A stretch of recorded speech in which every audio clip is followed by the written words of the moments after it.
According to the Cerebral Palsy Foundation, there are over 17 million people globally that have been diagnosed with cerebral palsy. Cerebral palsy, also referred to as CP, is the most common form of motor disability in children. Today I sat down with Miguel Ayala and we discussed about what it's like living with CP. My name is Rosely Guerrero and this is Cup of Tea with Miguel Ayala.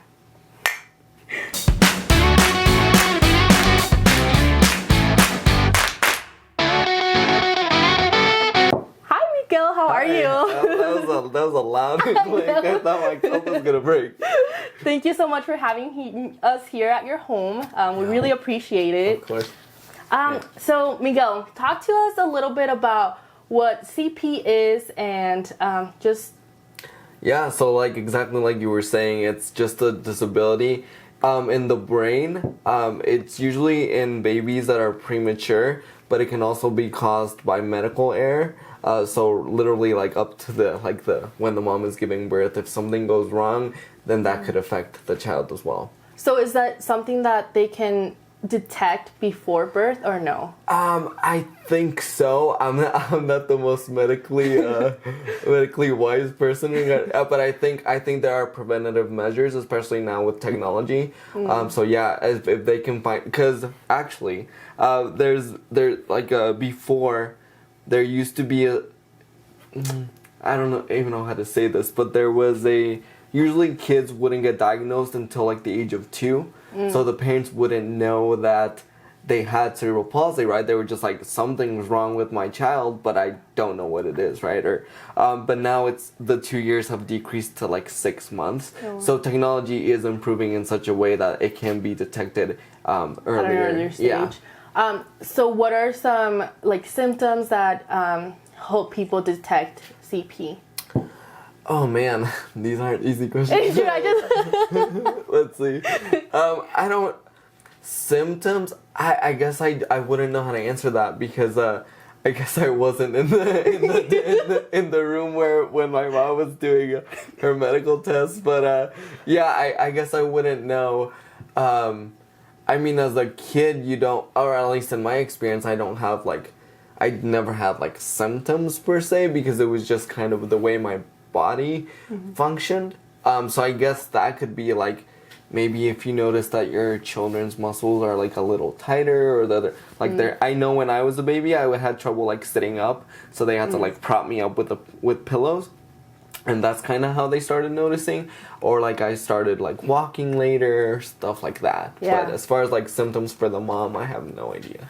Yeah, so I mean, I've known you for a while now. Yeah. And I know that you have a very positive outlook of life. Has it always been that way? No. No, sorry, I think I interrupted your, I don't know.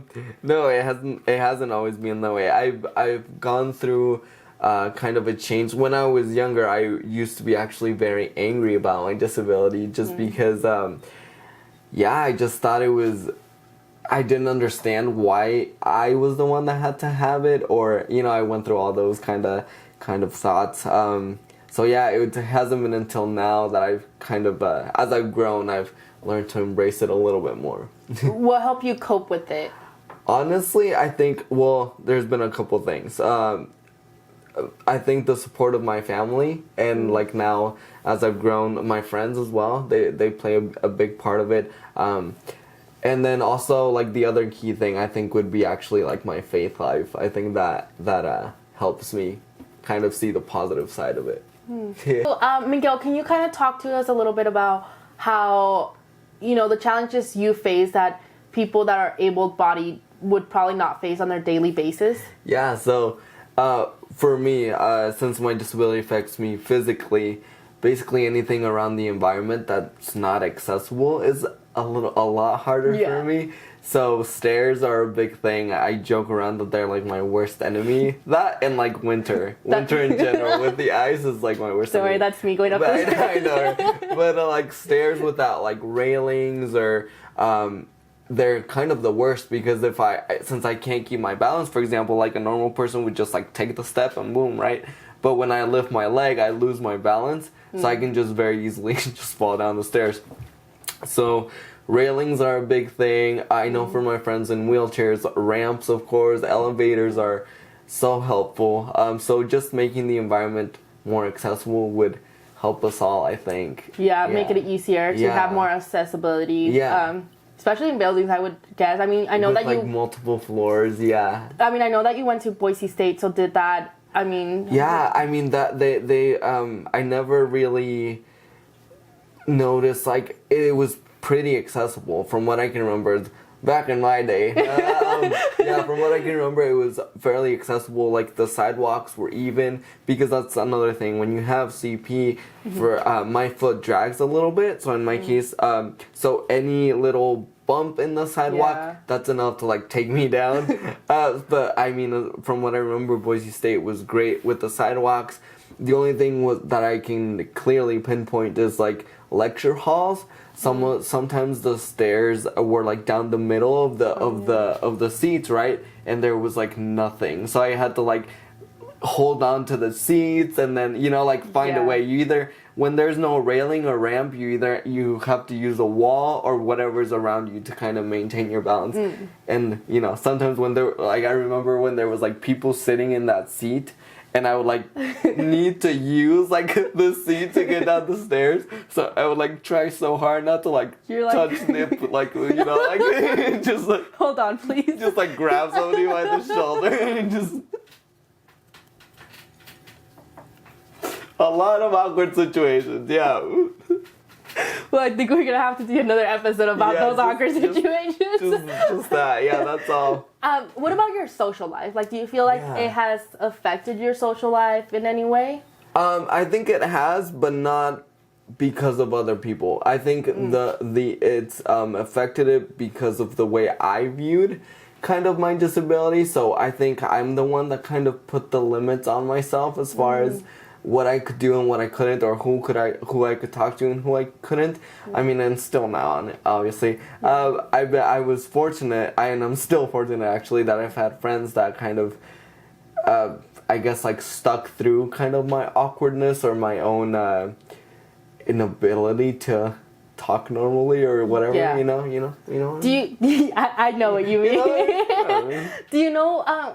What was your turning point? Like, when do you feel like you were just so comfortable with yourself and, like, with your disability? When do you feel like that you can be like, that was the turning point where I was just so comfortable with myself? Oh man, I still don't think I am. Yeah.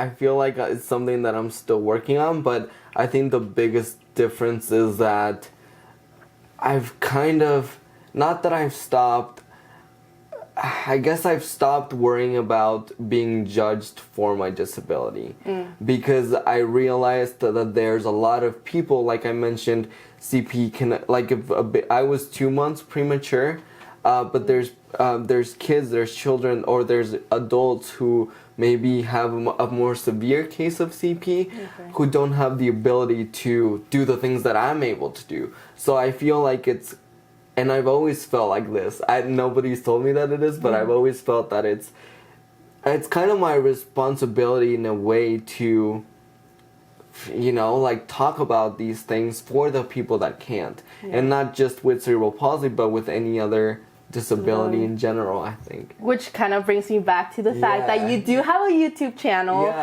where you are very open about your disability and just kind of... I try to be. Which is good.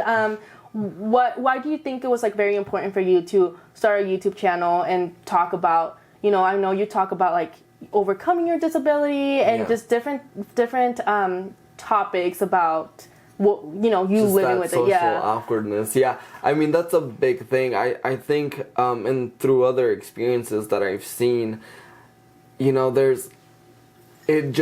I realized that it's just a matter of how you look at it, right? And there's people who may not see the light at the end of the tunnel of their disability because it is a big thing to carry, right? And there's so many obstacles with it, right? That sometimes it's so easy, and this has happened to me all the time. Like, you almost feel like you're drowning with all of the things that you can't do, and you know, you get depressed, you do whatever. So I think that's been, again, my motivation in doing these videos, to try to help those people that may be depressed, that may be, you know, Yeah. to help them see that you can live a good life with a disability. Yeah, I feel like it's really important to bring light to the issue, but also me as being like an able person and not knowing so much about, you know,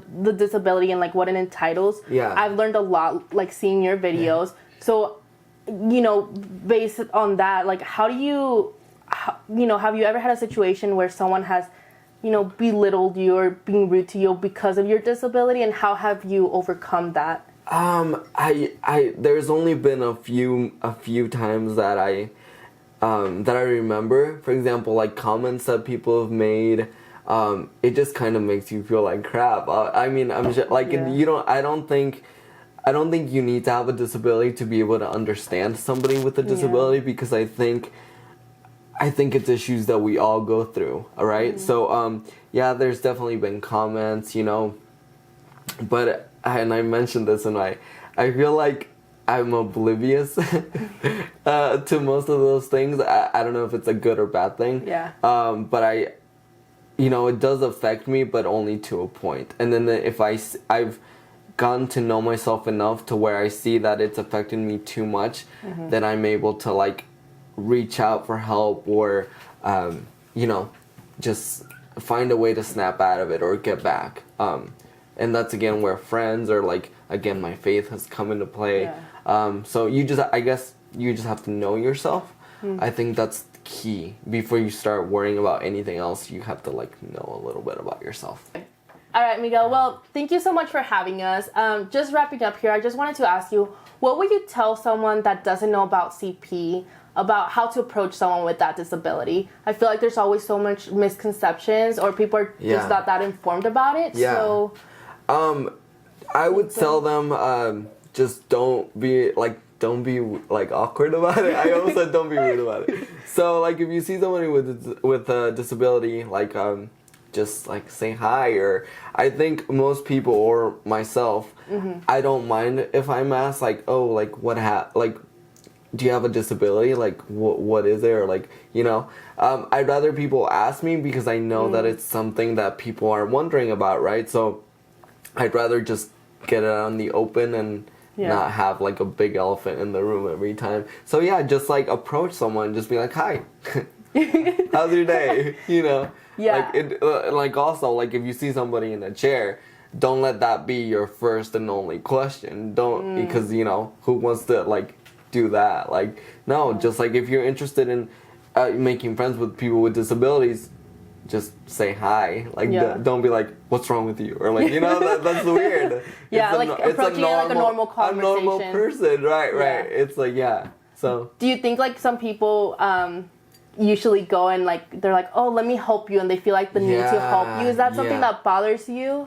Yeah, okay, so it doesn't bother me. It just, to your earlier question, I think it's just something that people maybe might need to be more aware, be made more aware. Yeah. Just because I appreciate the help, and again, I'm speaking for myself, I appreciate the help, but sometimes actually the help makes it harder for me. So for example, I'll give you an example. So let's say I trip, right? Yeah. Like, instinctively, somebody's reaction might be to like go and try to help me, right? Yeah. And I appreciate that, I really do. But like, for example, if they like start picking me up, then that throws off my balance and I'm unable to stand up. For example, even if they pick me up to my feet, I still have to regain my own balance. And sometimes they like pick me up and then let me go when I'm not ready. So I just fall again. So it's just, sometimes so just ask like a person, like, or like if they're in a chair, be like, do you need help? Just let me know if you do. And most people are like, okay, if I need help, then I'll ask for it. Well, I really appreciate you just being so open about it, and just having that conversation with me, and just being able to inform all of us about CP. So thank you so much. And this is all the tea we have for you today. Thanks for joining us. My name is Roseli Guerrero, and this was Cup of Tea.